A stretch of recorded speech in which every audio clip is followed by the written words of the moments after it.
how does the famous saying go? The series doesn't start until the home team loses or the road team wins. And that's exactly what happened in Game 5 against the Bucks versus the Suns, with the Bucks winning 123 to 119 in Game 5 last night. And yeah, and this Game 5, I want to call it the Jrue Holiday game. He absolutely dominated. But we'll get into that. Welcome back to another episode of Ball Don't Lie with yours truly, Humphrey. And yeah, I really want to talk about this game. I had to make a video straight away with Jrue Holiday. The reason why I call it the Jrue Holiday game, he had 27 points, 13 rebounds, 27 points, 13 assists, and he had like 3 blocks, 1 steal, or 3 steals, 1 block, something like that. He was dominant. He was aggressive, and that's what I've been asking from Jrue Holiday, not just in these finals, but the whole playoffs. And you really don't tend to see him be this aggressive, especially with Giannis and Middleton, still shooting, still making shots. He tends to take a lesser role, tends to, take a step back. But it was his play in the end of the first quarter, second quarter, making shot after shot, because the Bucks found themselves down 16 points, because the Suns literally came out. They came out firing. They made every shot, every possession down the court. And they were making a shot. And Jrue Holiday had to, stead the tide, and he was making shots to kind of keep the Bucks into the game, or else the game would have gone away from them, and they would have lost the game. But his play, especially like I said, in the first quarter, start of the second quarter, kept the Bucks in it. And yeah, the Bucks, I think they shot like 13 of 21 from 3, around like 63%. If you're shooting, that high percentage from 3, you're rarely gonna lose, especially in the finals or in the NBA in general.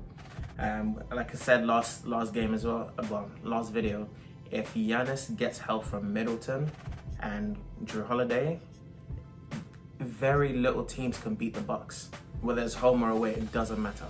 Do you know what I mean? The big 3 of the Bucks, Giannis had 32 points, Middleton had 29 points, Jrue Holiday had 27 points. There's absolutely no way the Suns were going to win this game.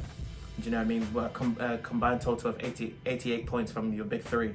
That's just a recipe for success. And like I said as well, the 63% from 3. There was no way the Bucks were going to lose. And the Bucks, their recipe for their success in this series has been rebounds.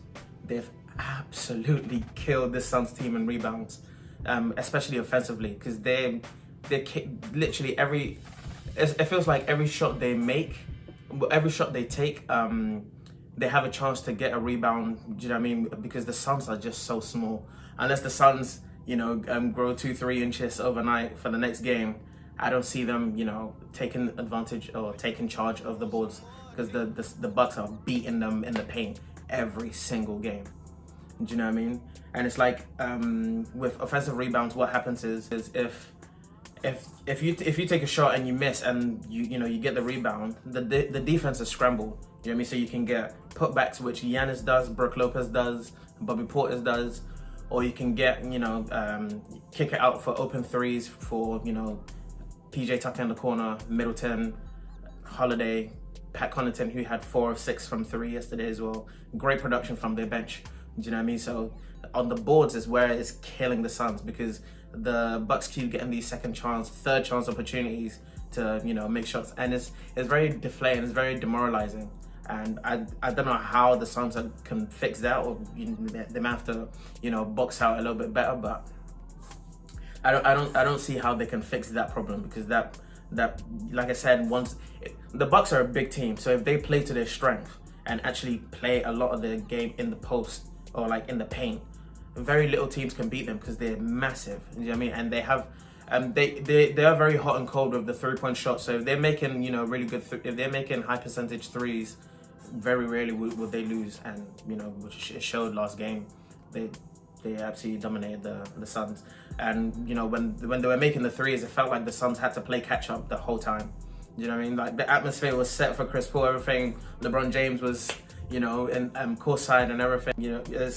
It was set up for him. And Chris Paul, I do want to switch over to the Suns.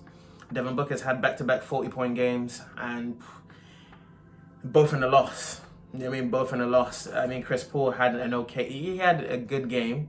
I mean, didn't really play too well in the first 3 quarters. Had a good fourth quarter, but finished with 21 points, 11 assists. But it's just not enough. I mean, it's just not enough. You need more points from Chris Paul. I mean, he has to hit the 25 to 30 point range. 21 points is just not going to cut it, especially if the Bucks big 3 are going off like that. Also, the Suns, over the course of the full season, the postseason as well, they've played a great brand of basketball. I mean, they kick the ball out, they make the extra pass. They play good basketball. But I felt like in the past couple of games, because and it showed with Booker having to go for 40 points every time. They're too heavily isolated. They're playing too many isolated basketball. Chris Paul can, he's good playing isolation basketball. So is Devin Booker, but it takes away from what got the Suns to where they are right now. Do you know what I mean? And I think Monty Williams has to take a hard look at that and get them back to playing, the brand of basketball that, like I said, got them to the finals.